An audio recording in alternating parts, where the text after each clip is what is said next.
اعوذ باللہ من الشیطان الرجیم بسم اللہ الرحمن الرحیم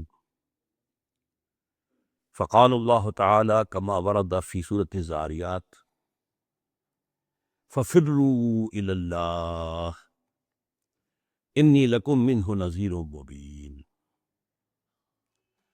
وقال تبارک و تعالی کما ورد فی سورۃ نوح علیہ الصلاۃ والسلام انا ارسلنا نوحا الى قومه ان انذر قومك من قبل ان یأتیہم عذاب علیم قال یا قوم انی لکم نذیر مبین ان اعبدوا اللہ واتقوہ واطیعون یغفر لکم من ذنوبکم ویؤخرکم الی اجل مسمی ان اجل اللہ اذا جاء لا یؤخر لو کنتم تعلمون وقال عز وجل كما ورد في سورة الانفطار يا أيها الإنسان ما غرك بربك الكريم الذي خلقك فسواك فعدلك في أي سورة ما شاء ركبك كلا بل تكذبون بالدين صدق الله العظيم رب اشرح لي صدري ويسر لي أمري واحلل عقدة من لساني يفقهوا قولي اللهم ربنا ألهمنا رشدنا واعصمنا من شرور أنفسنا اللهم أرنا الحق حقا وارزقنا اتباعه وأرنا الباطل باطلا وارزقنا اجتنابه اللهم وفقنا أن نتوب إليك توبة نصوحا اللهم وفقنا أن نتوب إليك توبة نصوحا اللهم وفقنا أن نتوب إليك توبة نصوحا آمین یا رب العالمین۔ میں آغاز کر رہا ہوں لیکن اس تمہید کے ساتھ کہ میں نے اپنے خطاب عید کا جو عنوان اخبار میں دیا تھا وہ تھا وقت دعا ہے، یعنی پاکستان کے حالات اب اس مقام پر پہنچ چکے ہیں کہ جہاں جا کر عام طور پر مریضوں کو ڈاکٹر اور فزیشنز جو ہیں وہ جواب دے دیتے ہیں کہ اب کوئی صورت نظر نہیں آتی، کوئی تدبیر بر نہیں آتی، کوئی امید بر نہیں آتی، کوئی صورت نظر نہیں آتی ہے، تو پھر اب کیا کریں؟ اب تو وقت دعا ہے۔ اے خاصہ نے رسول وقت دعا ہے، امت میں تیری آ کے عجب وقت پڑا ہے۔ تو پاکستان اس صورتحال سے دو چار ہو چکا ہے اور پوری طریقے سے حالات کی گرداب میں پھنس چکا۔ چنانچہ میں نے وہاں پہ مسدس حالی کے میں 3 اشعار پڑھے کہ یہی حال دنیا میں اس قوم کا ہے، بھنور میں جہاز جس کا آ کر پھنسا ہے، کنارہ ہے دور اور طوفان پپا ہے، گما ہے یہ ہر دم کہ اب ڈوبتا ہے، اب ڈوبتا ہے، نہیں لیتے کروٹ مگر اہل کشتی، پڑے سوتے ہیں بے خبر اہل کشتی۔ پر اس کی جو تفصیل ہے یہاں بارہا میں بیان کر چکا ہوں، صرف چند نکات گنوا دینا چاہتا ہوں۔ سب سے پہلی بات جو میں نے وہاں کہی تھی اب دوہرا رہا ہوں، پاکستان اول روز سے غیر مستحکم ہے، کبھی بھی مستحکم نہیں رہا، اس لیے کہ اس کو پیدائشی طور پر دشمنی جو ہے بھارت کی ملی ہے، بھارت نے ایک دن کے لیے بھی اسے ذیل قبول نہیں کیا۔ ہمیں اپنے بچاؤ کے لیے امریکہ کا سہارا لینا پڑا، جس کے نتیجے میں ہم اس کے بھیڑے کی مچھلی بن گئے۔ پھر سارا اتار چڑھاؤ یہی رہا کہ اگر امریکہ مہربان ہے تو ٹھیک ہے، ہمارے گل چھٹرے بھی ہیں، عیش بھی کر رہے ہیں، اگرچہ وہ مصنوعی قسم کا عیش تھا جو ہم نے کیا ہے، ہم نے کبھی اپنے ٹانگوں پر کھڑے ہو کر اپنی معیشت کو استوار نہیں کیا۔ لیکن یہ جو ایڈ ہوتی ہے یہ ایڈز والے مرض کی طرح ہی ہے، یہ اندر ہی اندر جو ہے کھوکھلا کر دے۔ بہرحال جب کبھی امریکہ کو ہماری ضرورت پڑی تو نگاہیں پھر ہم اپنے حالات سے دوچار ہونے کے لیے رہ گئے، یہ صورتحال جاری رہی ہے۔ لیکن اس کے دوران میں یہ یاد رکھیے بہت اہم نکتہ ہے، امریکہ اگرچہ پاکستان کی دوستی کا دم بڑھتا رہا، ہتھیار دیتا رہا، یہ دیتا رہا، گندم دیتا رہا، اور ہاتھ ملا کے اس کے اوپر نشان آیا کرتے تھے، گھی کے ڈبے دیتا وغیرہ وغیرہ، لیکن یہ کہ اس نے مستقل طور پر جو اس کی لانگ ٹرم پلاننگ تھی اس کے اعتبار سے بھارت کی پیمپرنگ جاری رکھی ہے، اس کے ساتھ دوستی کی کوشش، اس کے ساتھ بہتر سے بہتر بڑھائی، اس کو جو ہے تعلقات 1962 میں امریکہ نے بچایا اور بھارت پر ہمیں جو ہے حملہ کرنے سے روکا، ورنہ وہ بہترین وقت تھا مسئلہ کشمیر کو حل کرنے کا۔ بھارت پھنسا ہوا تھا، اس کی گردن جو ہے چینیوں کی شکنجے میں آئی ہوئی تھی اس کا، اور وہ چیخیں مار رہا تھا، اور اس وقت بڑی آسانی کے ساتھ جسے واک تھرو کہتے ہیں، وہ اس طرح کا معاملہ امریکہ نے روکا اور اس کو بچایا وغیرہ۔ تو اس کے سامنے یہ تھا کہ یہ بھارت بڑا ملک ہے، پاکستان کے مقابلے میں اس کی بہت اہمیت ہے، اور ظاہر بات ہے کہ یہ دو قومیں جو ہے بڑی قومیں، یہ اپنے فوری معاملات کے ساتھ ساتھ جو دور اندیشی کے معاملات ہوتے ہیں، بڑی لمبی لانگ پلاننگ کے معاملات ہیں، ان کو ہمیشہ پیش نظر رکھتے ہیں۔ لہذا پیمپرنگ کا لفظ میں نے استعمال کیا، ہر طرح سے بھارت کی امداد، سرپرستی دی جوئی، اس کی مسلسل کوششیں کی۔ اب صورتحال کیا ہے کہ ایک طرف صہیونی ایجنڈا ہے اور امریکی، برطانوی، ویسپ، وائٹ اینگلو سیکسن پروٹیسٹنٹ، یہ تو بالکل ان صہیونیت کے شکنجے میں جکڑے ہوئے ہیں۔ اب ہوتے ہوتے بقیہ جو کرسچن ورلڈ ہے، کیتھولک وغیرہ، انہوں نے بھی تسلیم کر لیا ہے اور اس ایجنڈے کے اندر شامل ہو چکے ہیں۔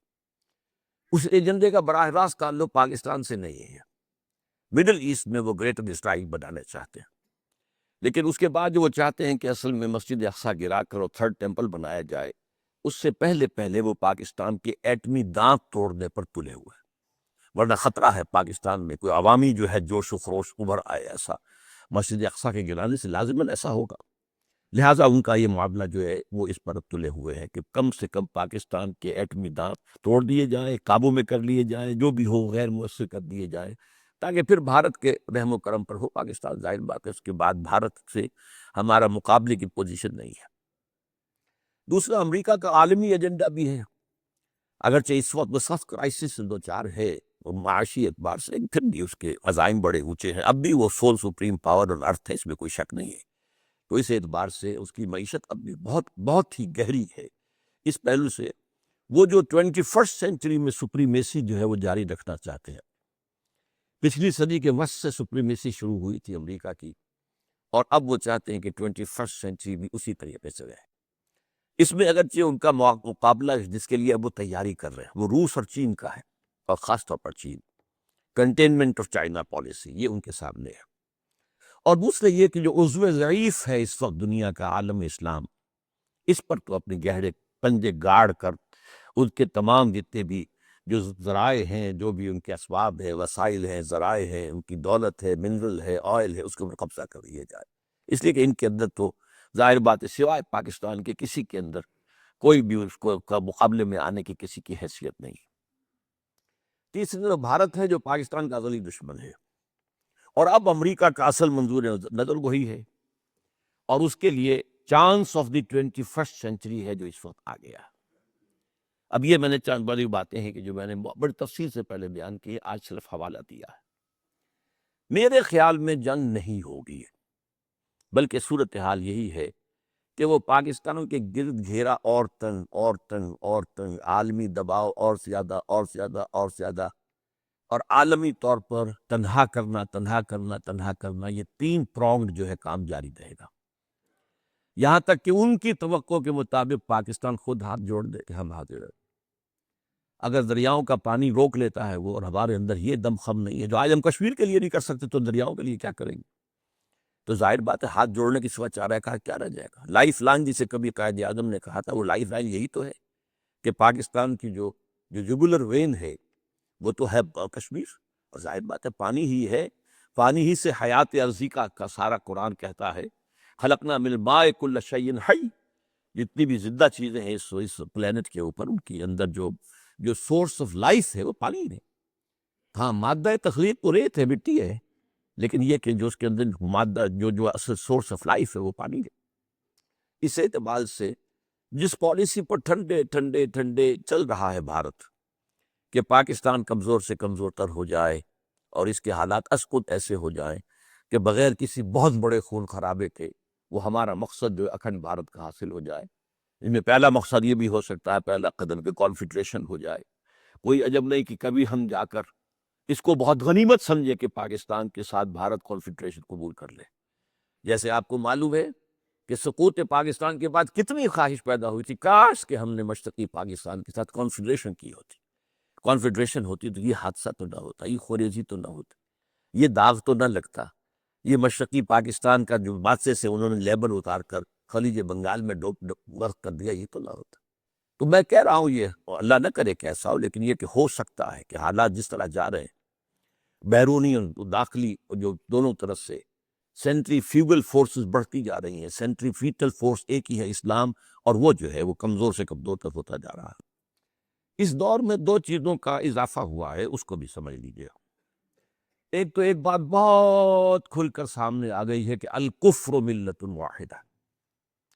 ہمارا بڑا تکیہ ہے، جب تکیہ تھا چین پر، لیکن جو قرارداد جو ہے یو این او کی آئی ہے، یہ جو جماعت الدعوہ پر پابندی لگی ہے، اس میں اس کا ویٹو میرے ساتھ ہے. اور کہتے یہ ہیں کہ انہوں نے پاکستان سے اس کی منظوری لے کر ویٹو دیا اس کے حق میں، لیکن اب کھل کر آ گیا. اور یہ بھی ہمیں معلوم ہے، یہ خبروں میں آ چکا ہے، چین وہ افغانستان میں بھی اپنی فوجیں بھیجنے کو تیار ہے، اس کی تیاری ہو چکی ہے، افغانستان میں اس کی فوجیں آئیں گی. اور وہ آپ کو معلوم ہے کہ لال مسجد میں جو کچھ ہوا تھا اس پر بھی شاباش چین نے بھی دی تھی. تو چین ابھی تک جو ہے ذرا ڈھکا چھپا تھا اس معاملے میں، لیکن معلوم ہے اسلام کی دشمنی اس کی بھی یوں کی توں ہے بلکہ بڑھ کر ہے. اس لیے کہ ظاہر بات ہے کمیونزم جس درجے میں بھی دنیا میں رہ گیا ہے تو وہی ہے، اور اس کے حوالے سے جو اس کا بنیادی فلسفہ ہے وہ تو آپ کو خالص بالہدایہ فلسفہ ہے. اس میں تو جو بھی ڈائلیکٹیکل میٹیریلزم ہے وہ در حقیقت اللہ کی اور ہر چیز کی مذہب کی نفی ہے. مذہب تو افیون کہتے ہیں وہ. ایک تو یہ بات کھل کر آ رہی ہے، اور اس حوالے سے افغانستان اور پاکستان یہ گویا کہ ہدف اول ہے. یہ بات کھل کر اس لیے کہ یہیں پر امکان ہے، اور کہیں ایسی تحریکیں موجود نہیں ہیں. فنڈامنٹلزم اتنا قوی اور کہیں نہیں، پورے پاکستان میں بھی اتنا نہیں ہے، لیکن اس کا خاصا بڑا علاقہ ہے. صرف سرحد نہ سمجھیے، ہمارا سرائے کے علاقے کا بھی بہت بڑا رقبہ ہے جو اسی انداز کا ہے. آپ کو معلوم ہے کہ وہ لشکر جنگی ہو یا کوئی اور ہو، اکثر لوگ تو گرفتار ہوتے ہیں. وہ بھاولپور ایریا جو ہے، یہ ڈیرہ اسماعیل خان ہے، یہ مظفر گڑھ ہے، ڈیرہ غازی خان ہے. تو اپر سندھ کے اندر بھی وہ مذہبی جو ہے روایات کو کافی گہری ہے، جمیعت علماء اسلام کا کافی عمل دخل ہے. تو اس حوالے سے یہ معاملہ جو ہے پاکستان اور افغانستان اس کا ہے. تو الکفر ملت واحدہ.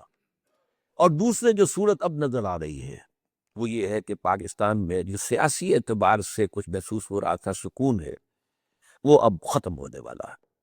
اب محاذ آرائی کی وہ فضا دوبارہ پیدا ہونے والی ہے جو 90s کے اندر ہوئی تھی، جبکہ 2 مرتبہ حکومت بنی تھی نواز شریف کی اور 2 مرتبہ بے نظیر کی. اور ان میں جو کھینچا تانی، جو رسہ کشی، جو مخالفتیں بدترین قسم کی، محاذ آرائی بدترین قسم کے جو ہیں اس بے اقدامات جو کیے گئے تھے، اندیشہ یہ ہے کہ اب وہ فوج پیدا ہونے والا ہے. بلکہ پیدا ہو چکا ہوتا اگر یہ ایکسٹرنل ایلیمنٹ جو ہے ممبئی کا جو بھی ایک ہوا ہے حادثہ، اگر وہ نہ ہوتا تو اب تک ہو چکا ہوتا، وہ کھل کر آ چکا ہوتا. اس لیے کہ ایک حد ہوتی ہے جس حد تک کوئی انسان جا سکتا ہے. تو نواز شریف صاحب بھی دبتے دبتے دبتے دبتے دبتے ایک آخری حد تک پہنچ گئے، دیوار سے لٹکا دیے گئے ہیں. اور بہرحال ان کی کچھ نہ کچھ طاقت پنجاب میں تو ہے، اس میں کوئی شک نہیں ہے. تو اس لیے اس سے بہرحال یہ اگر ہوگا تو یہ اور پاکستان کے لیے گویا کہ امپلوژن جو ہے اندر سے دھماکے کے لیے اور اندرونی طور پر فضا کے خراب ہونے کے لیے، جس سے کہ پھر جواز پیدا ہو جائے کہ کوئی نیٹو فورسز اور کوئی بھارتی فورسز داخل ہو جائے، اس کے امکانات اب زیادہ ہیں. اب آئیے میرا آج کا اصل کا موضوع ہے فَفِرُّوا إِلَى اللَّهِ. بات وہی ہے جو عید کے خطاب میں تھی، وقت دعا ہے، اور دعا کے لیے کیا ہے؟ دوڑو اللہ کی طرف. انی لکم منہ نذیر مبین. دیکھو میں تمہاری طرف ہوں، اللہ کی طرف سے بھیجا ہوا ایک خبردار کرنے والا کہ عذاب آیا کھڑا ہے، سر پر تنا ہوا ہے، بحث آ جاؤ، ہوش میں آ جاؤ. اب اللہ کی طرف چل کے جانا نہیں، دوڑ کر جاؤ. جیسے کہ آتا ہے حدیث قدسی کے اندر کہ میرا بندہ میری طرف چل کر آتا ہے تو میں دوڑ کر آتا ہوں، میرا بندہ میری طرف بارش پر آتا ہے تو میں ہاتھ بھر آتا ہوں. تو یہ صورتحال جو ہے، لیکن اب ہمیں ضرورت ہے کہ ہم دوڑ کر اللہ کی پناہ میں آئیں، اللہ کی پناہ طلب کریں اور اس کے لیے توبہ کریں. اس عمر میں جو آج میں بات کہنا چاہتا ہوں، اور خاص طور پر میں نے سورہ نوح کی جو آیات تلاوت کی اسی حوالے سے، ذرا ان کا ترجمہ سن لیجئے. اِنَّا أَرْسَلْنَا نُوحًا إِلَىٰ قَوْمِهِ أَنْ أَنذِرْ قَوْمَكَ مِنْ قَبْلِ أَنْ يَأْتِيَهُمْ عَذَابٌ أَلِيمٌ. ہم نے نوح کو بھی بھیجا تھا اس کی قوم کی طرف کہ اپنی قوم کو خبردار کر دو اس سے پہلے کہ عذاب علیم ان پر آ جائے. بالکل ٹھیک ایگزیکٹ وہ الفاظ ہیں جو میں جس رنگ میں آج اس وقت حالات کو دیکھ رہا ہوں. اس سے پہلے کہ وہ عذاب اکبر آ جائے اور پاکستان جو ہے یا تو اس کا نام و نشان مٹ جائے جیسے کہ دنیا کہہ رہی ہے، یا اس سے مسئلے ہو جائے، بلکنائزیشن ہو جائے، یا وہ بھارت کا ایک تابع مومل ملک بن کر رہ جائے کہ کوئی اس کی حیثیت نہ رہے. جس کو میں کہتا رہا ہوں کہ یوں سمجھیے نیپال ملٹی پلائڈ بائی 10 کی حیثیت اگر پاکستان کی رہ جاتی تو وہ بھی خاتمہ ہی ہے. وہ بھی در حقیقت وہ جس اعتبار سے جن امنگوں کے ساتھ، جن ولولوں کے ساتھ اور جن عزائم کے ساتھ، جن امیدوں کے ساتھ جو ہم نے پاکستان بنایا تھا کہ اسلام کی نشأت ثانیہ اور اسلام کا دوبارہ دنیا میں جو ہے وہ ایک بول بالا ہونے کا عمل جو ہے اس کا نقطۂ آغاز بنے گا، وہ تو ختم ہو جائے گا۔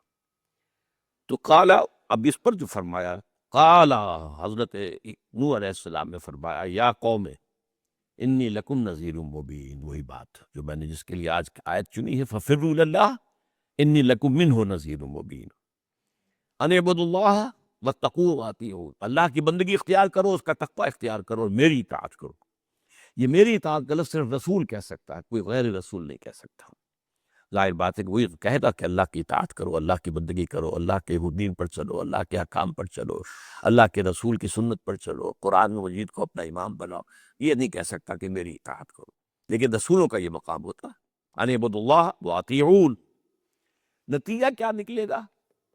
یغفر لکم من ذنوبکم، دیکھو اللہ تعالیٰ تمہارے گناہوں میں سے بہت کچھ بخش دے گا، اس کی شان غفاری جو ہے اس کے حوالے سے، وَيُؤَخِّرْكُمْ إِلَىٰ أَجَلٍ مُّسَمًّى، اور تمہیں تمہارے وجود کو مؤخر کر دے گا، ابھی اور تاخیر کر دے گا، اس کے اندر تمہیں اور مہلت دے دے گا ایک اجل مسمى تک۔ اجل مسمى ہمیشہ رہتی ہے، یہ ہمیشہ کے لیے تو ہے ہی نہیں، ہمیشہ کے لیے یہ کائنات ہی نہیں ہے، ہمیشہ کے لیے یہ دنیا ہی نہیں ہے، ہمیشہ کے لیے تو یہ ہمیشہ کی تو کسی شے کو ہے ہی نہیں، لیکن یہ ہے کہ تمہیں جو فوری طور پر عذاب تمہارے سر پر تنا ہوا ہے اور عظیم عذاب آ رہا ہے، اسے اللہ مؤخر کر دے گا۔ یؤخرکم الی اجل مسمى ان اجل اللہ اذا جاء لا یؤخر لو کنتم، یہ جان لو جب اللہ کا وہ معین وقت آ گیا پھر اسے مؤخر نہیں کیا جا سکے گا۔ ابھی توبہ کے ذریعے اسے مؤخر کیا جا سکتا ہے۔ میں نے پہلے جو یہاں خطاب کیا تھا، لا يبدو القضاء الا الدعاء، ترمذی شریف کی روایت ہے کہ اللہ کا قضا جو ہے فیصلہ، اس کو بھی لوٹا دیتی ہے دعا۔ دعا میں وہ تاثیر ہے کہ اللہ تعالیٰ اپنے فیصلے کو مؤخر کر دیتا ہے، اچھا ٹھیک ہے مزید مہلت، اچھا ٹھیک ہے اور ان کے لیے مہلت ہے۔ تو حالانکہ جیسا کہ قوم یونس کے ساتھ معاملہ ہم نے کئی دفعہ بیان کیا ہے، عذاب الہی کے آثار شروع ہو چکے تھے، کہ پوری قوم نے توبہ کی، وہ روتے ہوئے چلاتے ہوئے اور توبہ کرتے ہوئے باہر نکل آئے، اللہ تعالیٰ نے ان کو مزید جو ہے مہلت دے دی، اور عذاب کے آثار شروع ہونے کے بعد اس عذاب کو ان کے سروں پر سے ڈال دیا۔ تو اللہ تعالیٰ جو ہے یہ اب پاکستان کے بارے میں بھی کر سکتا ہے۔ اس سلسلے میں بارہا ایک لفظ ہے جس پر میری گفتگو آ کر ختم ہوتی رہی ہے، توبہ۔ توبہ کرو اللہ کی طرف، توبوا الی اللہ توبۃ نصوحا، لوگوں لپلٹو اور لوٹو اللہ کی جانب بالکل خلوص کے ساتھ، دھوکے والی نہیں ہے توبہ۔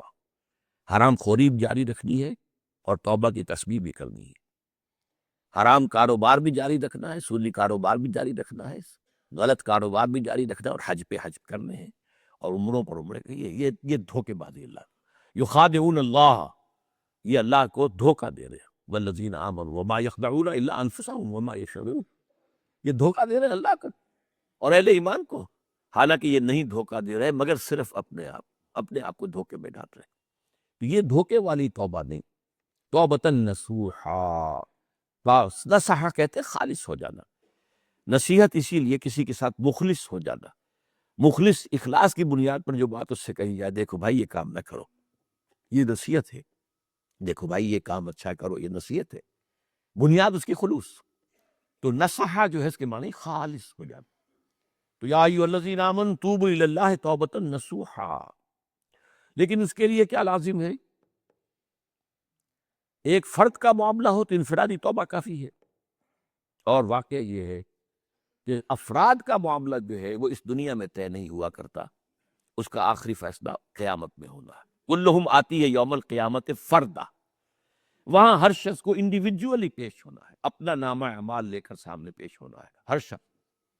وہاں قومی سطح پر نہیں ہے معاملہ، بلکہ یہ ہے کہ وہاں ایک انفرادی سطح پر، کلہم آتی ہے یوم القیامت فردا۔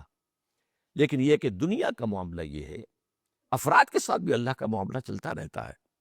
افراد کے ساتھ یہ بھی ہوتا ہے کہ کبھی اللہ تعالیٰ کسی کے گناہوں کو بخشنے کے لیے اسے دنیا میں کسی تکلیف سے مبتلا کر دیتا اور اسے کفارہ بنا دیتا ہے، اگر وہ اس میں تکلیف میں صبر کرے، اللہ کی طرف رجوع کرے تو اس کے گناہ کا کفارہ بنا دیتا ہے۔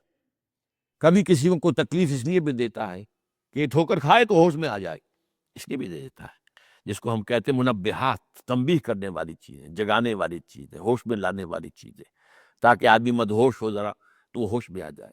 لیکن یہ کہ آخری حساب کتاب جو ہے اور آخری فیصلہ جو ہے افراد کا، وہ قیامت کے دن ہونا ہے۔ دنیا کا معاملہ جو ہے ذرا اس کے برعکس ہے، قوموں کے فیصلے یہاں ہوتے ہیں۔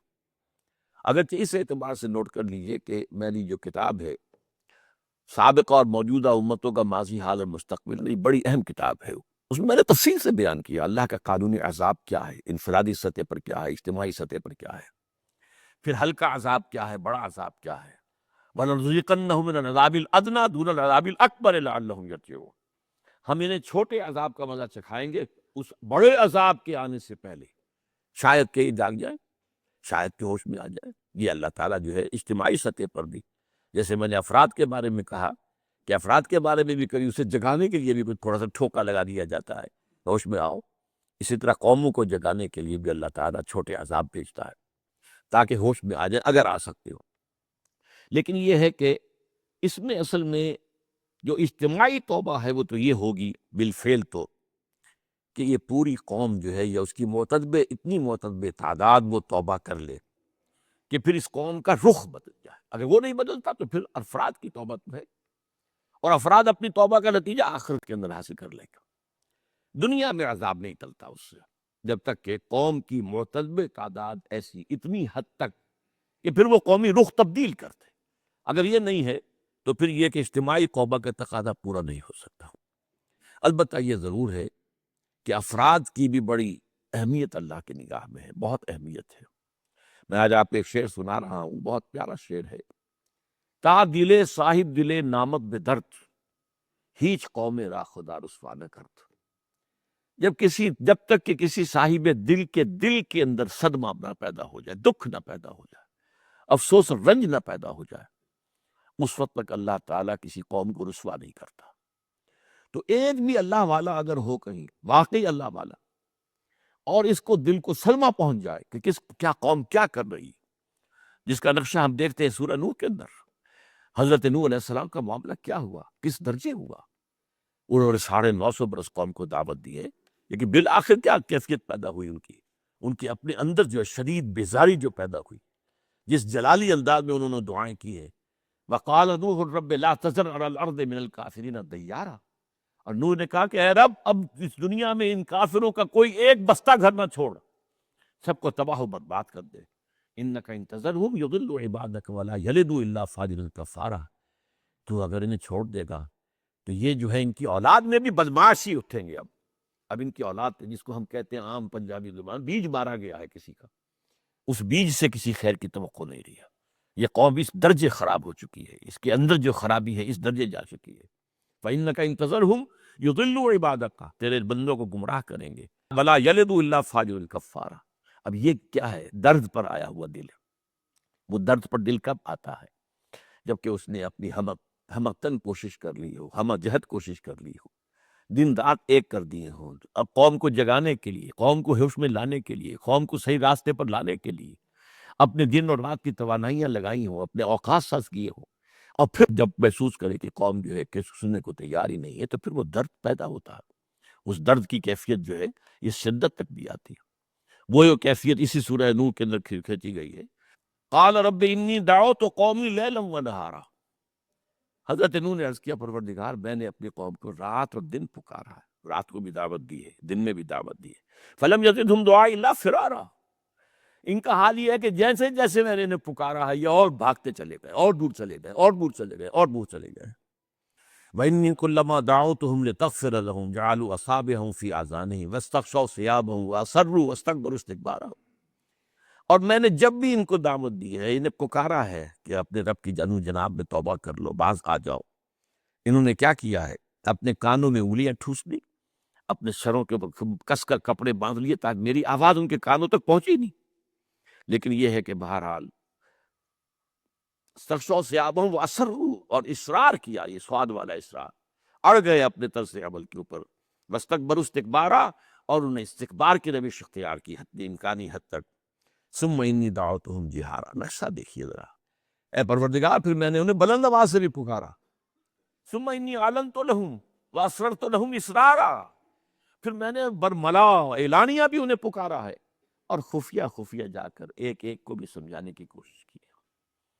فلم یزدہم دعائی الا فرارا، بہرحال تا دل صاحب دل نامت درد ہیچ قوم را خدا رسوا نہ کرتا۔ تو افراد کی بھی حیثیت ہے، افراد کے ہاتھوں میں ہے اقوام کی تقدیر، ہر فرد ہے ملت کے مقدر کا ستارہ۔ اس حوالے سے میں آج جو بات کر رہا ہوں کہ جس چیز پر، جس نقطے پر میری بہت شمار گفتگویں آ کر رکتی ہیں، آج ذرا تفصیل سے بات کرنا چاہتا ہوں۔ اگر ایک معتنم تعداد کے اندر بھی افراد توبہ کر لیں، اور یہ معتنم تعداد جو ہے وہ کتنی ہو یہ بھی اس کا فیصلہ اللہ کرے گا، لیکن ان کا خلوص ہو، ان کی گہرائی کے ساتھ، ان کے قلب کی گہرائیوں سے وہ توبہ کی صدا نکلے اور وہ واقعتاً توبہ کرے عمل کے اندر، ہو سکتا ہے کہ ایک مختصر گروہ کے بھی اس طرز عمل اختیار کرنے پر اللہ تعالیٰ مہلت دے دے، عذاب کے بادل جو ہے وہ چھانٹتے، اس کی فضائیں جو ہے وہ جو ہے بل جائیں۔ لیکن اس توبہ کی تفصیل کیا ہے؟ نمبر ایک، رذائل اخلاق سے توبہ۔ توبہ یہی نہیں ہے کہ نماز نہیں پڑھتے تو نماز پڑھنی شروع کر دو، جھوٹ بولنا بند کرو، وعدہ خلافی بند کرو، دھوکہ، فریب، غبن بند کرو، رذائل اخلاق سے اپنے دامن کو بچاؤ۔ سب سے پہلے یہ ہے، پہلے انسانیت ہے پھر دین ہے، انسانیت کے ہی بنیاد پر دین تعبیر ہوتا ہے۔ انسانیت نہیں ہے اور دین کی عمارت بنا دی، وہ نفاق ہوگا۔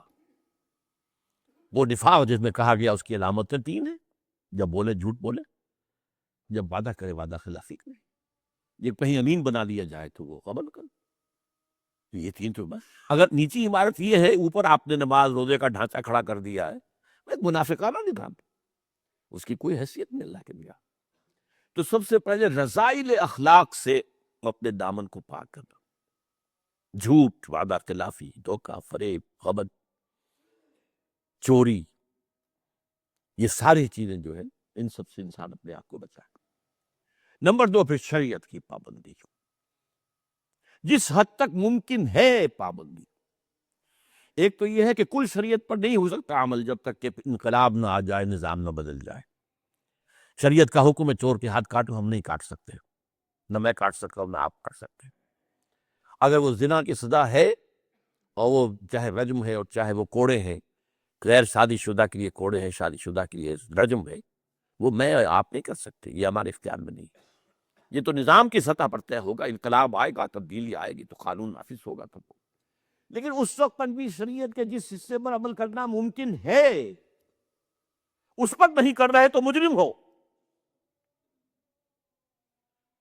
آج تک اس ملک میں وہ وقت نہیں آیا کہ کسی نے برقعے زبردستی اتروائے ہو، جنہوں نے اتارے ہیں خود اتارے،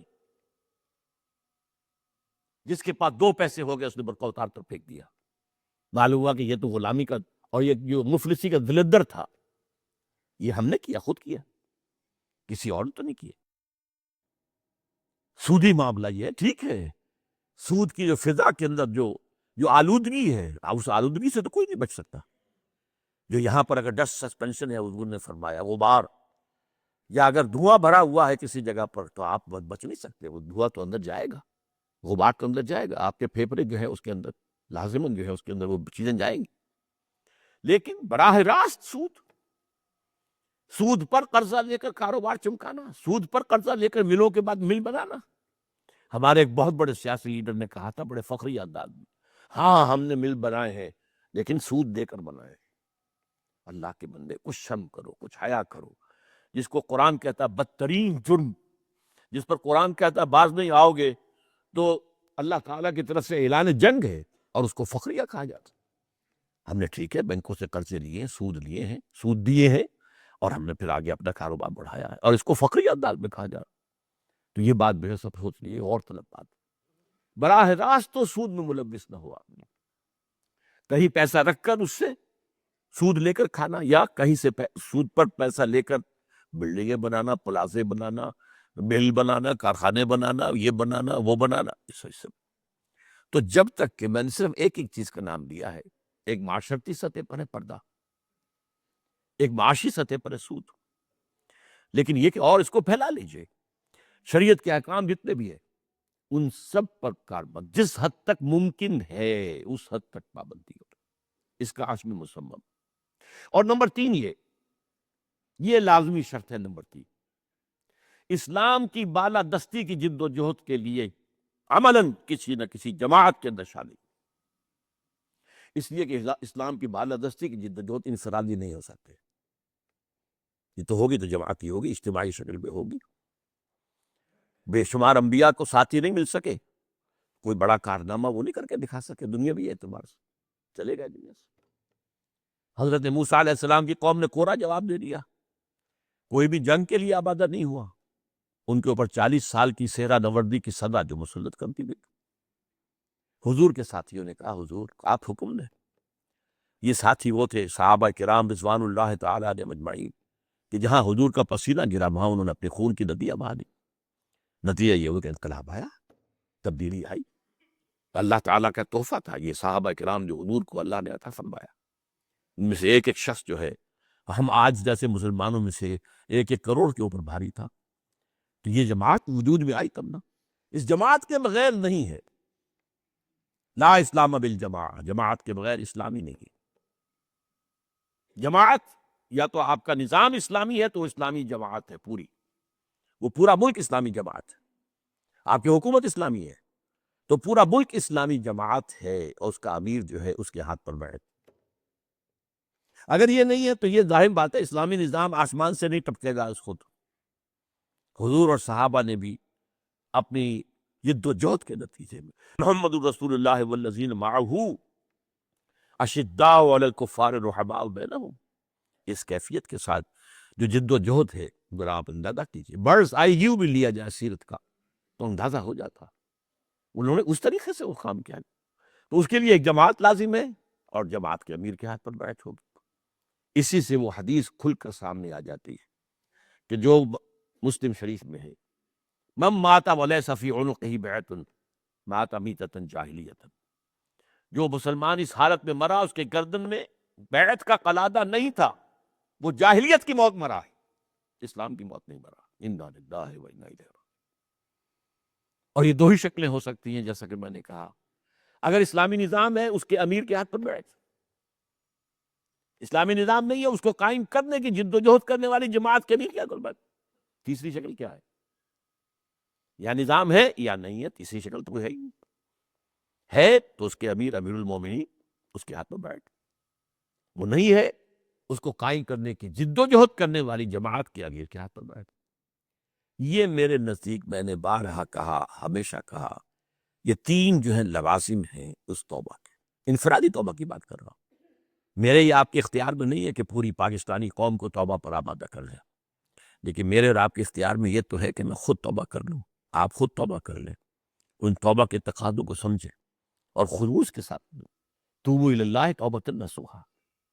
اس میں نے 3 باتیں بیان کی ہیں۔ نمبر 1 جو اخلاقیات ہیں، رذائل سے اپنے آپ کو پاک کرنا، اور فضائل اخلاق سے اپنے آپ کو آراستہ کرنا، اچھے اخلاق۔ خلق حسن، پوچھا گیا وہ سب سے بہتر ایمان والا کون ہے؟ حضور نے فرمایا خلق حسن، جس کے اخلاق اچھے ہیں۔ اگر وہ اچھے اخلاق پیدا نہیں ہوتا تو اس ایمان کا فائدہ کیا ہوا؟ وہ ایمان جو ہے وہ تو در حقیقت انسانی شخصیت کے وہ باغ و بہار بنا دینے والی شے ہے، اگر حقیقت میں ہو۔ شریعت کی پوری پابندی جتنی بھی ممکن ہے۔ اور نمبر 3 تاکہ مکمل پابندی ہو سکے، مکمل نظام قائم کیا جائے، اس کے لیے جد و جہد کی جائے، اس کے لیے تن من دھن لگایا جائے، تو اس کے لیے ایک کسی نہ کسی جماعت میں شامل ہونا۔ اس کے بعد سے میں آج ایک اگلا قدم اٹھا رہا ہوں۔ دیکھیے ہمیشہ میں اگر بات یہاں روک دیتا ہوں کہ دیکھو بھائی جماعت پھر اب تلاش کرنا آپ کا کام، جو پہلے یہ 3 مراحل کا طے کر لیں، اب جماعت کون سی ہو تلاش کرنا آپ کا کام۔ لیکن آج میں آپ کے سامنے اس بات کو کھول کر رکھ رہا ہوں کہ جماعت کیسی ہونی چاہیے، تاکہ اگر آپ کے دل میں واقعی جذبہ پیدا ہو جائے، اللہ کرے کہ پیدا ہو جائے، اللہ کرے کوئی ایک شخص بھی اس مجمع میں ایسا نہ رہے کہ جو اس سے جو ہے محروم ہے جائے، تو ہو وہ سوچے وہ جماعت کیسی، کہاں سے تلاش کریں۔ بے شمار جماعتیں ہیں، ہم کہتے بھی ہیں لوگ ہمارے سامنے آ کر، کیا کریں؟ تو میں ان سے ہمیشہ کیا کہتا ہوں، دیکھو بھائی تمہارے پاؤں کو پیروں کو ضرورت ہے جوتے کی، تو تم یہ نہیں کہتے کہ پتہ نہیں جوتا اچھا کہاں سے ملتا ہے، میں کوئی پتہ نہیں ہر سینکڑوں دکانیں ہیں، تو آپ بیٹھے نہیں رہتے، ننگے پاؤں تو نہیں چلتے، جوتا تو خریدنا ہے۔ ایک زمانہ وہ بھی تھا نا جب کہ چمڑے جو ہوتے تھے چمڑے ہی کے سول بھی اب تو سول سنتھیٹک وغیرہ یہ وہ ان میں کیا گتا کیسے لگائیں گے، وہ گتا لگ نہیں سکتا، ورنہ پہلے کیا ہوتا تھا بڑا خوبصورت سول اندر گتا ہے، چند دن کے اندر اندر صاف، وہ تو سول صاحب علیحدہ پڑے ہوئے جوتا علیحدہ پڑا، تو پتہ نہیں کہاں سے بچتا ہے۔ میں نے کہا آپ جاتے ہیں 10 دکانیں دیکھتے ہیں، قیمتوں کا بھی موازنہ کرتے ہیں، امکانی حد تک توڑ بروڑ کر دیکھتے ہیں اس کو کہ اندر کیا ہے، پھر آپ خریدتے، مجبوری ہے۔ آپ کوشش کریں، جدوجہد کریں، ریسرچ کریں، آپ کی یہ ریسرچ بھی جہاد فی سبیل اللہ کے حکم میں ہو۔ اگر اس کی نیت یہ ہے کہ مجھے وہ جماعت چاہیے جس کے ساتھ مل کر میں اپنے اس دینی فرض کو ادا کر سکوں، اقامت دین کی جدوجہد کو، تو اگر یہ کام اس کے لیے آپ کر رہے ہیں تو یہ بھی جہاد کا حصہ ہے، اس میں جو وقت صرف ہو رہا ہے، لیکن یہ کہ وہ واقعی یہ کہ وہ پوری طریقے سے سنجیدگی کے ساتھ in the real earnest, in the right earnest ہو کے جدوجہد ہونی چاہیے، یہ نہیں کہ بس اس کو لیئرلی لے لیا ہے، بس بڑی ہلکے انداز میں سوچ رہے ہیں، یہ بھی سوچ رہے ہیں، یہ بھی سوچ رہے ہیں، سوچتے سوچتے ہی زندگی ختم ہو جائے، لیکن اس کو ایک پروجیکٹ سمجھ کر کے I have to decide this way اور that way, I have to have a جماعت۔ ہو سکتا ہے کہ آپ کو کوئی جماعت کسی وقت جو ہے آپ غلطی سے کسی جماعت میں شامل، وہ حل نہیں، اپنے کان کھلے رکھیں، آنکھیں کھلے رکھیں، دماغ کے کمپیوٹر کو کام کرنے دیں، سوچتے رہیں، نظر ثانی کرتے رہیں۔ آج کی کوئی جماعت جو ہے وہ نبی کی جماعت نہیں ہے، تو جس کو چھوڑنے کا مطلب کفر ہے۔ نبی کی جماعت تو نہیں، کوئی بھی جماعت ہو، وہ انسانوں کی عام مسلمانوں کی بنائی ہوئی جماعتیں ہیں، ان میں شامل ہونے کا مطلب یہ نہیں کہ آپ کفر سے اسلام میں آ رہے ہیں۔ نبی کی جماعت میں جو آتا تھا وہ کفر سے اسلام میں آتا تھا، اگر نکل گیا خدا نہ خواستہ تو وہ اسلام سے کفر میں چلا گیا، جیسے ام حبیبہ رضی اللہ تعالیٰ عنہ کے شوہر جو ہے وہ جا کر حبشہ کے اندر مرتد ہو گیا تھا، عیسائی ہو گیا تھا، شراب کا بہت متوالا تھا، وہ شراب عام طور پہ ملتی نہیں تھی، جو بھی شکل ہوگی اس کے اندر وہ پھر عیسائی بن گیا، اسی لیے پھر وہ بیوہ ہو گئی حضرت ام حبیبہ، اور پھر حضور نے پیغام بھیجا ہے، یہ ابو سفیان کی بیٹی ہے، عرب کے ایک بہت بڑے سردار کی، قریش کی بیٹی، اور پھر نجاشی رحمۃ اللہ علیہ نے نکاح پڑھایا ہے اور مہر اپنے پاس سے دیا، بارہ مرتد بھی ہوا تھا، ایک مثال تو ہے کہ حضور کے زمانے میں بھی ایک شخص مرتد ہوا، مرتد ہو سکتا، لیکن یہاں کی جماعت جو ہے اس میں شامل ہونے کا مطلب یہ نہیں ہے کہ آپ اسلام سے جو ہے کفر سے نکل کر اسلام میں آ رہے، نہیں، ٹھیک ہے غفلت سے نکل گئے ہیں، آنکھیں کوئی نہیں ہیں، اب تک فرائض واضح نہیں تھے، اب تک ذمہ داریوں کا پوری طریقے سے احساس نہیں تھا، یہ ہے آپ اندر آ گئے، آپ غور کرتے رہے، سوچتے رہے، دیکھتے رہے، چلے تو آنکھیں کھول کر چلے، قل هذه سبیلی ادعو الی اللہ علی بصیرۃ انا ومن اتبعنی، اے نبی کہہ دیجئے یہ میرا راستہ ہے، میں جو اللہ کی طرف پکار رہا ہوں، بلا رہا ہوں، لیکن میں الٹپ نہیں بلا رہا ہوں، میں جو ہے اندھیرے میں ٹامک ٹوئیاں نہیں مار رہا ہوں، نہ میں نہ میرے ساتھی، وہ بھی جو میرا اتباع کر رہے ہیں آنکھیں کھول کر چل رہے ہیں، وہ دیکھ کر چل رہے ہیں، بصیرت کے ساتھ چل رہے ہیں۔ تو اس اعتبار سے اگر یہ کہ آدمی فیصلہ کرے پھر کسی اور جماعت کو تلاش کرے، اگر بہتر تلاش مل جائے، جماعت مل جائے، ہے جستجو کے خوب سے ہے خوب تک کہاں، لیکن کوئی دن زندگی میں بغیر جماعت کے نہ آئے۔ اس کو یوں سمجھ لیجیے کہ جب تک آپ جماعت کی تلاش میں ہیں تو گویا کہ آپ تیمم کی حالت میں، وضو ابھی نہیں کیا، لیکن جماعت بن گئی، آپ شامل ہو گئے، آپ کا وضو ہو گیا، آپ جماعت میں نماز پڑھا، اس حوالے سے وہ بھی تیمم جو ہے ارادہ کرنا، تیمم کی مراد کیا ہے؟ ارادہ کرنا، گویا کہ ارادہ ہے کہ جماعت کو میں تلاش کر لوں اور پھر اس میں شامل ہو جاؤں، تو وہ بھی ایک طرح سے قائم مقام ہے، اس وقت آپ گویا کہ ایک فرد کی حیثیت سے بھی ایک جماعت میں ہیں بالفعل، اس لیے کہ آپ کی جد و جہد اس کے لیے ہو رہی ہے کہ اپنے لیے جماعت تلاش کریں، اس کے محنت کریں، اس کے لیے ریسرچ کریں۔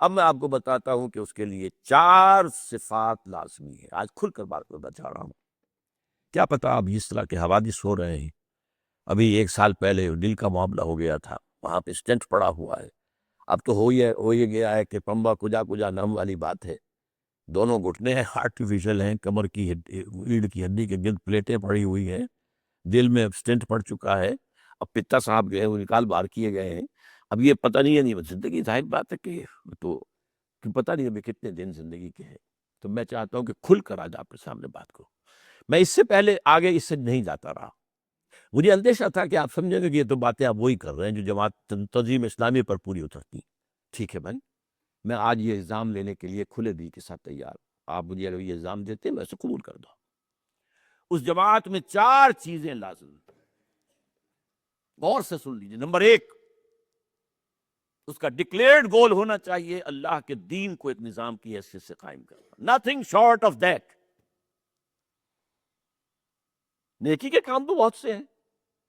ایک مدرسہ کھول دیا ہے, نازلہ قرآن پڑھایا جا رہا ہے, کچھ اور ہو گیا ہے, تعلیم ہو رہی ہے, کچھ نسخائیں ہو گئی ہیں, بچوں کو پڑھایا جا رہا ہے, کوئی کتابیں شائع کی جا رہی ہیں, کوئی رسالے شائع کی جا رہی ہیں, تبلیغ ہو رہی ہے. لیکن وہاں وہ مقصد ڈکلیئرڈ گول, ریولوشن, نظام کو بدلنا, جب تک یہ نہ فک کل نظام بقول شاہ ولی اللہ دہلوی رحمۃ اللہ علیہ, نظام باطل کو توڑ پھوڑ کر رکھ دینا. جس کو اقبال نے کہا ہے کہ گفتند جہان ماں آیا بے تمی سازد, گفتم کے نمی سازد, گفتند کے برہم سن. اللہ نے مجھ سے کہا اقبال میں نے تمہیں جس دنیا میں بھیجا ہے تمہیں اچھی لگی ہے؟ میں نے کہا نہیں, مجھے اچھی نہیں لگی. یہ ظلم ہے, استحصال ہے, یہاں تو جبر ہے, دباؤ ہے, مجھے پسند. فرمایا توڑو اس کو. پھر اس توڑ دینے کا نام انقلاب ہے. نظام کو فک و کل نظام, فک کے معنی کھول دینا, توڑ دینا. یہ نظام جڑواں ہوتا ہے, جیسے ہمارے جسم کے اندر جوڑ ہیں, ان کے لیگمنٹس ہیں, تو یہ نظام جو ہے یہ بھی اس کے اندر لیگمنٹس ہوتے ہیں بڑے مضبوط, جو ایک دوسرے کو سپورٹ کرتے ہیں, اس نظام کو قائم رکھتے ہیں. اس کو کھول دینا, توڑ دینا, پھوڑ دینا. گفتم جہان ماں آیا بے تمی سعادت, گفتم کے نمی سعادت, گفتند کے برہم سن. اس کے لیے جد و جہد. پہلی بات number 1, nothing short of the establishment of total Islamic system of social justice. This should be the declared goal. یہ کہ ہمارے دل میں یہی, ہم یہی کام کر رہے ہیں, نہیں, قابل نہیں. This should be the declared goal. Number 2, اس کے لیے methodology has to be derived from the سیرہ of محمد صلی اللہ علیہ وسلم. یہ کام انبیاء میں ہاتھوں, ایک ہی کے ہاتھوں تو ہوا ہے نا. ابراہیم کے ذریعے کوئی نظام قائم ہوا دنیا میں. حالانکہ امام الناس ہیں, خلیل اللہ ہے, ابو الانبیاء ہے, بہت اونچا مقام ہے. واتخذ ابراہیم خلیلا, مطلب اللہ ابراہیم خلیلا. یہ صورتحال جو ہے نوٹ کی.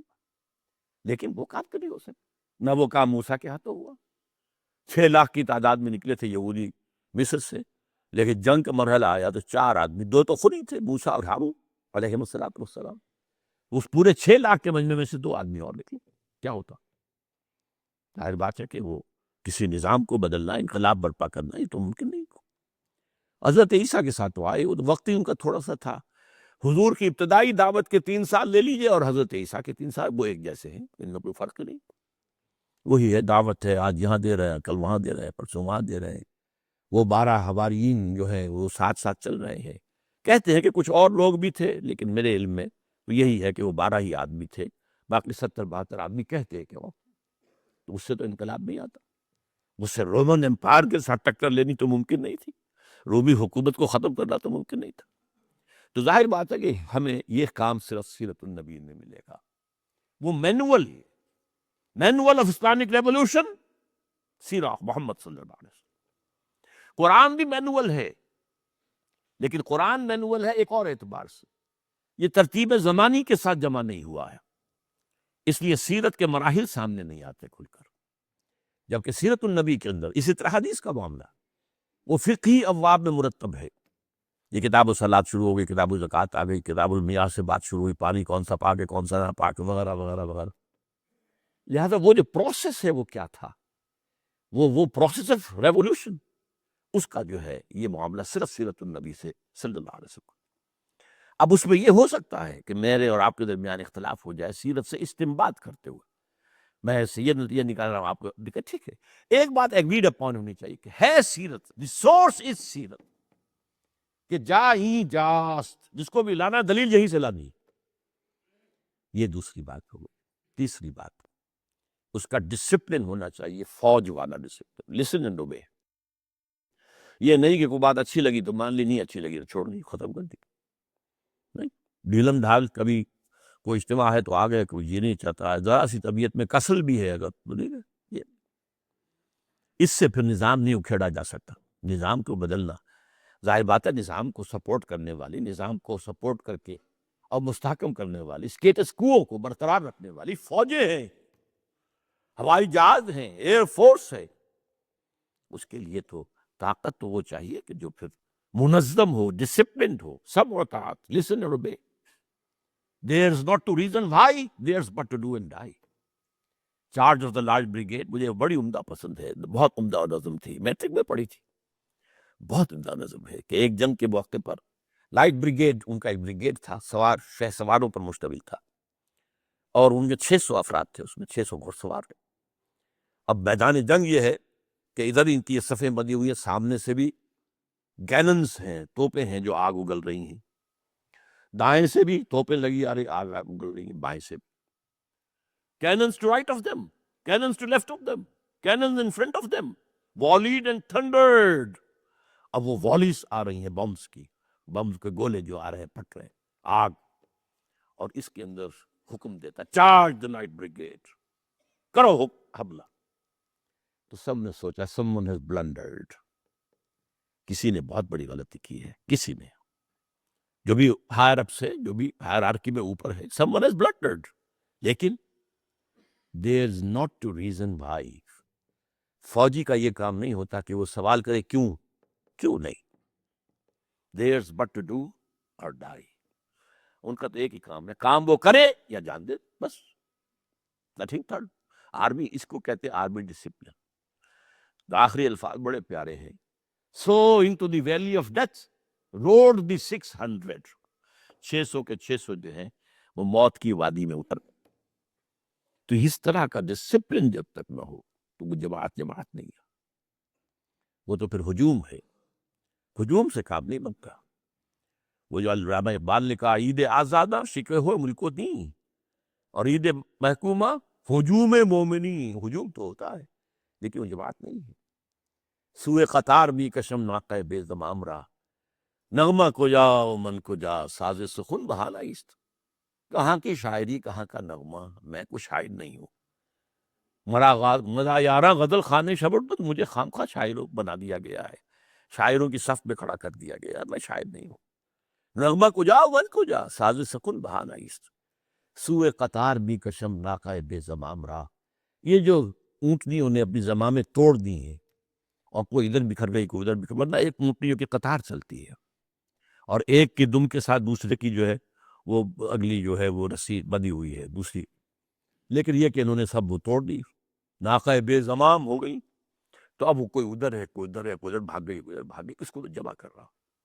بہرحال تیسری بات یہ ہے کہ اس کا ڈسپلن ہونا چاہیے۔ چوتھی بات کیا ہے؟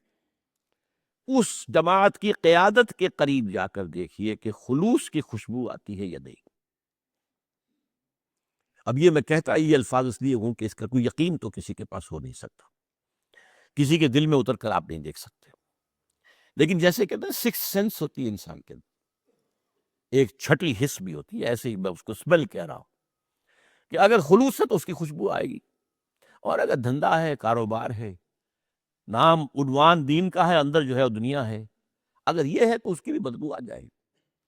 آپ کی اپنی فطرت سلیم ہونی چاہیے، آپ کو نزلہ زکام نہ ہو تو ظاہر بات ہے کہ پھر آپ سونگ لیں گے کہ خلوص کی خوشبو آ رہی ہے یا نہیں۔ یہ چار چیزیں اگر پوری ہو جائیں کسی بھی درجے میں تو اس جماعت میں شامل ہونا فرض۔ With all the emphasis at my command, I'm saying it. It's obligatory. It's فرض۔ یہ کوئی اضافی نیکی نہیں ہے، یہ کوئی نافلۃ لک والا معاملہ نہیں ہے، یہ عین فرض عین۔ یہ چار چیزیں پوری ہو جائیں کہ یہ فرض عین۔ البتہ اس سے آگے میں بات عرض کر دوں، ظاہر بات ہے کہ یہ بات پوری کر کے کسی جماعت میں آ جانے کے بعد اب وہ جماعت کے سب لوگ ایک سطح کے نہیں ہوں گے کبھی بھی، وہ ہر شخص کے حالات مختلف ہیں، عمر کے اعتبار سے کوئی کس سٹیج پر ہے، کوئی کسی سٹیج پر ہے، بوڑھا بھی ہے، اگر قبر کے کنارے بیٹھا تب بھی شامل ہو جماعت کے اندر۔ جیسے فرمایا گیا ہے کہ اگر قیامت کا سور پھونک دیا جائے اور تم کہیں کوئی جو ہے پودا لگا رہے تو پودا لگاؤ، اسی طرح یہ سے کوئی ایج جو ہے وہ ایگزمپٹ نہیں ہے، لیکن ہاں ٹھیک ہے، حالات ہیں، کوئی بہت توانا ہے، وہ کمزور ہے، کسی کا ظاہر بات ہے لیول آف کانشیسنس بھی اتنا نہیں ہو سکتا، ایمان کی گہرائی کے درجہ بھی سب کے برابر تو نہیں ہو سکتے، فرق رہے گا، لیکن اپنے اپنے ذاتی حالات، اپنی اپنی جو بھی کیفیات ہیں، ان کی سطح پر آدمی جد و جہد کرتا ہے۔ ڈسپلن کا پابند ہے۔ اس کی میں مثال آپ کو دیتا ہوں، بہت پیاری مثال ہے۔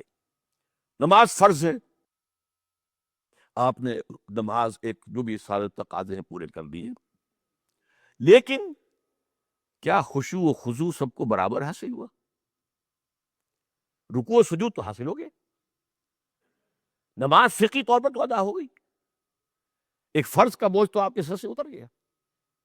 البتہ یہ کہ جس میں آپ جیسے کہتے ہیں جتنا گڑ ڈالیں گے اتنا میٹھا ہوگا، جتنی آپ کی کمٹمنٹ زیادہ گہری ہوتی جائے گی، آپ مزید اپنی دنیا سے اس کو سکیڑ کر، اپنی دنیا کو سکیڑ کر اپنے آپ کو وڈرا کریں گے، نکالیں گے، فری کریں گے، اپنے آپ کو آزاد کرنا، اپنے اوقات کو آزاد کرنا۔ تفریغ اوقات جو تبلیغی بھائی کہا کرتے ہیں، اپنے اوقات کو فارغ کرنا، یہ جتنا یہ اپنے یہ ہوگا انڈیویجول عوام۔ لیکن ایک ظاہر بات ہوتا ہے کہ ایک پیریڈ ہوتی ہے، اس پیریڈ کے مختلف تقاضے، اس میں ہر شخص کو پورا اترنا ہو، اس کے جو جماعتی نظم کے تقاضے وہ پورے کرنے ہوں گے۔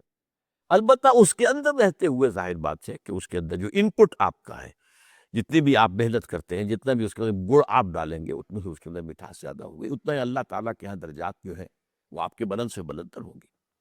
لہٰذا یہ نہ سمجھا جائے کہ اب تو ہم بوڑھے ہیں، اب کیا کریں، یا یہ کہ اب تو میرے اندر تو توازن نہیں، میں بیمار ہوں، کوئی بات نہیں۔ آپ بیمار ہیں، اب میں 2 جمعوں تک میں حاضر نہیں ہو سکا ہوں، ٹھیک ہے، وہ ایک عذر ہے۔ اگر میں عام مساجد نماز میں بھی نہیں آ سکا، میں لیٹ کر بھی پڑھتا رہا ہوں، بیٹھ کر بھی پڑھی ہیں، وضو نہیں کر سکا تیمم سے پڑھی ہیں۔ اس سے پہلے جب کمر کا آپریشن ہوا تھا تو کتنے دن جو ہے چارپائی ہی کے اوپر میں نے پڑھی تھی تیمم کے ساتھ، تو نماز تو یہ چیز، لیکن یہ کہ پڑھو، نماز پڑھنی ہے وہ ہر حال میں، انفروا خفافا و ثقالا، چاہے بوجھل ہو چاہے ہلکے ہو، اور اس کے دونوں معنی ہیں، ساز و سامان ہے یا نہیں ہے، نکلو۔ ایک ہلکا آدمی اس کے پاس سامان نہیں ہے، ایک ساز و سامان ہے، اور ایک معنی یہ ہے چاہے دل جو ہے خوشی کے ساتھ بڑی مسرت کے ساتھ آگے بڑھنے کے لیے آمادہ کر رہا ہے، اور چاہے ذرا دل بوجھل ہے، کچھ ابھی وہ کچھ گھسیٹ رہا ہے، جس کو کہتے ہیں کہ عقل ہے محو تماشائے لبِ بام، ابھی بے خطر کود پڑا آتش نمرود میں عشق، لیکن ہر حال میں نکلو ضرور۔ حکم جو ہے انفروا خفافا وثقالا وجاہدوا باموالکم وانفسکم فی سبیل اللہ، تو یہ جماعت کے اندر شامل ہو کر ظاہر بات ہے کہ اس کے اندر مقام، اس کے اندر جو ہے فرق اور جو ہے رہے گا امتیاز، وہ اللہ تعالیٰ کے اونچے درجے ہیں۔ اس پر کئی دفعہ میں گفتگو کر چکا ہوں۔ آخر انبیاء، صدیقین، شہداء، صالحین، یہ درجہ بندی کیوں کی گئی؟ والسابقون الاولون من المہاجرین والانصار والذین اتبعوهم بإحسان، یہ درجہ بندی کیوں کی گئی؟ تو یہ سارا، اور ایسے بھی لوگ ہیں وآخرون خلطوا عملا صالحا وآخر سیئا، ایسے بھی ہیں جن کی زندگیوں میں نیکی بدی کو رلے ملی چلتی رہتی ہے۔ بہرحال ہر شخص جو ہے وہ اپنی مقام، اپنی سطح، اپنی ان پٹ، اپنی صلاحیت کے مطابق جدوجہد کرے، لیکن پھر کان کھول کر سن لیجئے۔ اور آج میں نے کھل کر باتیں کی ہیں، اب میں نے کہا تھا کہ اگر آپ الزام دیں یہ تو تم اپنی ہی بات کہہ رہے ہو، تو میں ٹھیک ہے، میں اس الزام کو قبول کرتا ہوں اور حدیث نبوی پیش کرتا ہوں، لا یؤمن احدکم حتی یحب لاخیہ ما یحب لنفسہ، تم میں سے کوئی شخص مومن نہیں ہو سکتا جب تک کہ وہ اپنے بھائی کے لیے بھی وہی بات پسند نہ کرے جو اپنے لیے کرتا ہے۔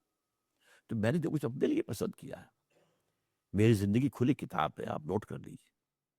میں 30 برس سے رہ رہا ہوں یہ قرآن اکیڈمی کے کوارٹر کے اندر، میرے جو معیار زندگی ہے وہ جا کے دیکھ لیجیے۔ 1954 میں MBBS کیا تھا کبھی میں، جبکہ MBBS جو ہے وہ بڑی شے سمجھی جاتی تھی، اب تو خیر MBBS کی کوئی حیثیت نہیں رہی جب تک کہ کوئی اور فردر کوالیفیکیشن نہ ہو۔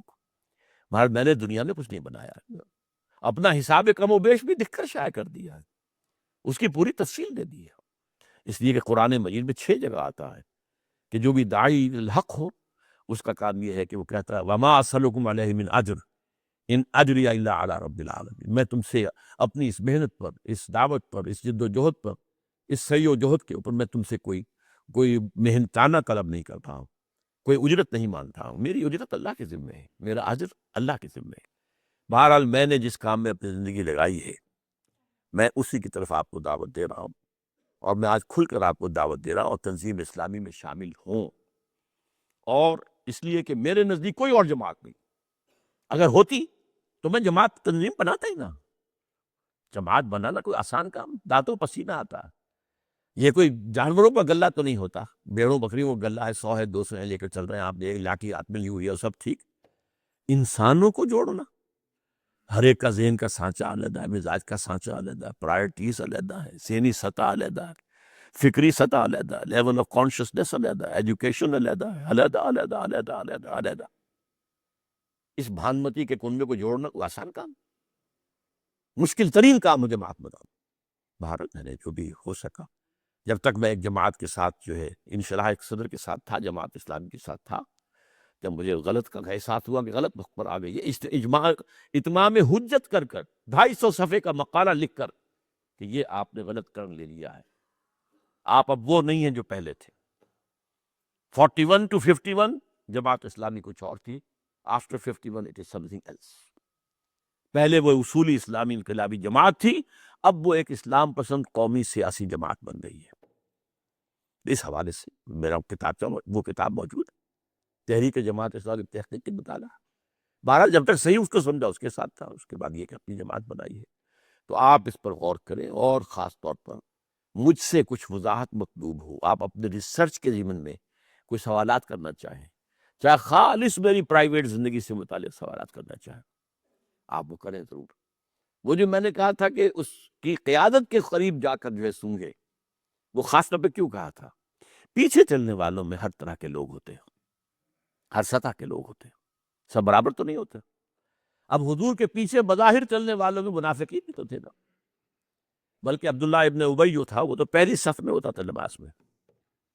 ظاہر بات ہے اس کی قیادت کے قریب جا کر سونگھا جائے، غور کیا جائے، دیکھا جائے، ملا جائے، جو بھی رائے ہو اس کے اوپر عمل کیا جائے۔ اللہ تعالیٰ آپ کو اس کے لیے ہمت عطا فرمائے، اور میں امید کرتا ہوں کہ میری یہ صدا جو ہے یہ صدا بصیرہ ثابت نہیں ہوگی، بلکہ کم اس مجمع میں تو کاش کہ میری آج کی گفتگو جو ہے ایسے حضرات کے لیے یہ ایک جو ہے ثابت ہو جائے کہ اللہ تعالیٰ ان کو ہمت دے، وہ اپنا ریسرچ عمل کم سے کم شروع کر دیں۔